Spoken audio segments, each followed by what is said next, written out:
मित्रों, आपने काली जुबान शब्द सुन रखा होगा। अक्सर कभी किसी के बोलने से कुछ अशुभ हो जाता है तो उस इंसान को काली जुबान वाला इंसान कहते हैं और उसे समाज में हीन भावना से देखा जाता है। दोस्तों, आज का हमारा किस्सा इसी बात पर आधारित है।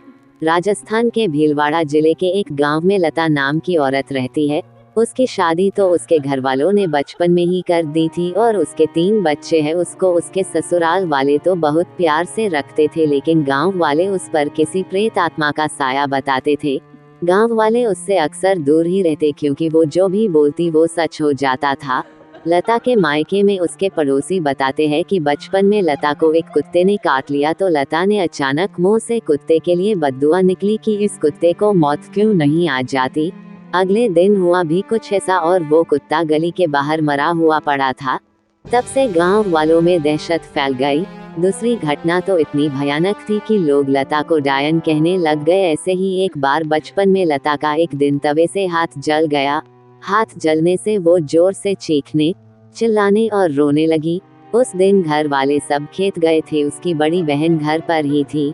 वो दौड़कर अंदर आई और अपनी बहन का घाव देखा तो वो बोली, बस इतना सा जल जाने पर क्यों इतना मुंह फाड़ कर रो रही है। लता को उसकी इस बात पर गुस्सा आया और बोली, तुझको आग लगे तब पता चले कि कितना दर्द होता है। फिर होना क्या था, अनहोनी होने में क्या देर थी। उसी रात घर के पास पड़े चारे में आग लगने से उसकी लपटें घर पर भी आ गई और उन लपटों में केवल लता की बहन ही जली, बाकी सब बच गए। काफी ज्यादा जल जाने की वजह से कुछ ही दिनों में उसकी मौत हो गई। इस घटना के बाद से लोग उसे चुड़ैल कहकर पुकारने लगे। ऐसी और कई घटनाओं को लता के परिवार ने सहा, लेकिन आखिर बेटी को कैसे बाहर निकाल सकते हैं ये सोचकर चुप रहे।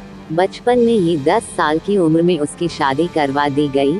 लता का पति पेशे से ड्राइवर है और वो रोज उसे माता के मंदिर में ले जाता है ताकि काली शक्तियाँ उस पर हावी ना हो पाए।